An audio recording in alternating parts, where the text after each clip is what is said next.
जब एक आईएएस उम्मीदवार यूपीएससी सिविल सेवा परीक्षा के तीनों चरणों को पार कर लेता है और उसका नाम फाइनल लिस्ट में आ जाता है, तब उसके मन में अगला सवाल उठता है कि उसे अपने काडर को लेकर बड़े क्वेश्चंस आते हैं। तो वो इसी सोच में डूबा रहता है कि पता नहीं उसे कौन सा काडर मिलेगा।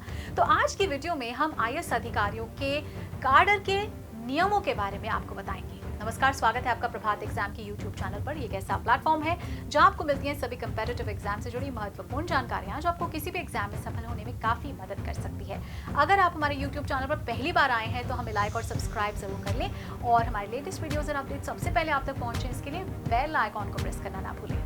तो आइए शुरुआत करते हैं आज के वीडियो की, जो है आईएएस ऑफिसर कैडर रूल्स।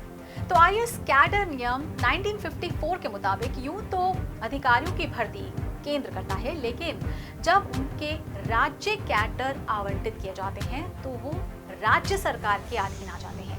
तो इस तरह संघीय ढांचा काम करता है। आईएएस कैडर नियमों के अनुसार एक अधिकारी को संबंधित राज्य सरकार और केंद्र सरकार की सहमति से ही केंद्र सरकार या किसी अन्य राज्य सरकार के अधीन सेवा के लिए प्रतिनियुक्त किया जा सकता है। तो आमतौर पर एक आईएएस या आईपीएस अधिकारी को अपनी होम कैडर नहीं मिल पाता है। हालांकि इसकी संभावना बहुत कम है। ये तभी संभव है जब आपको बहुत ऊंची रैंक मिले और फिर उस वर्ष आपके गृह राज्य में आपकी श्रेणी के लिए रिक्तियां भी हों। और इसके अलावा आपको अपनी पहली प्राथमिकता अपने गृह राज्य को ही देनी चाहिए। इसके अलावा सरकार किसी राज्य में आईएएस अधिकारियों के बाहरी और अंदरूनी अनुपात को 2:1 बनाए रखती है। तो जैसे कि आप देख सकते हैं कि एक आईएएस अधिकारी को उसके होम कैडर आवंटित किए जाने की जो संभावना है वो बहुत कम है। अन्य मामलों में उम्मीदवार को कभी भी गृह राज्य आवंटित नहीं किया जाता है।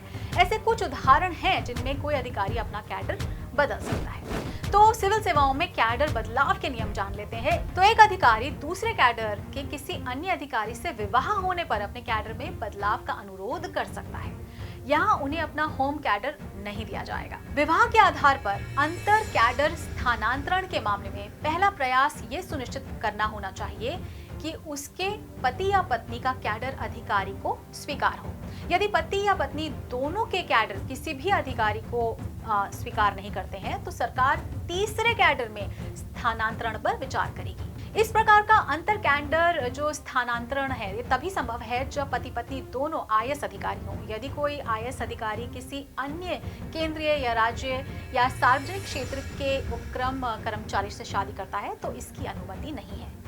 और अत्यधिक कठिनाइयों के आधार पर कैडर बदलने की भी अनुमति है। यहाँ भी गृह राज्य में स्थानांतरण की अनुमति नहीं है। दूसरा विकल्प दूसरे कैडर में प्रतिनियुक्ति है। यहाँ एक अधिकारी को उसके गृह कैडर में प्रतिनियुक्त किया जा सकता है, लेकिन इसके लिए उसे 9 साल की सेवा पूरी करनी होगी। इसके अलावा वह अधिकतम अवधि जिसके लिए वो होम कैडर में रह सकता है वो 5 वर्ष है और आमतौर पर लगातार 3 वर्ष से अधिक नहीं है। विवाह के आधार पर कैडर स्थानांतरण को मंजूरी देने की जो शक्ति है वो कार्मिक और प्रशिक्षण विभाग के सचिव को सौंपी गई है और असाधारण मामलों को कैबिनेट की नियुक्ति समिति को भेजा जाता है। यदि दोनों पति पत्नी दो अलग अलग अखिल भारतीय सेवाओं से संबंधित है, जहां एक आईएएस है, तो मामला डीओपीटी में आप संसाधित किया जाएगा।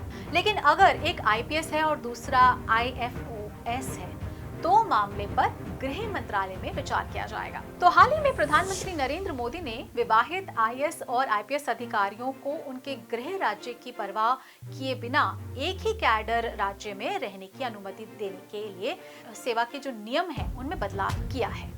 तो दोस्तों, अगर आपको हमारा वीडियो पसंद आया हो तो अपने फ्रेंड्स के साथ भी जरूर शेयर कर लें और अगर आपके पास हमारे लिए कोई सवाल या सजेशन है तो कमेंट बॉक्स में लिखकर हमें जरूर बता दें। तो जल्द ही आपसे फिर मुलाकात होगी एक नए टॉपिक पर एक नए वीडियो के साथ। देखते रहिए प्रभात एग्जाम। नमस्कार।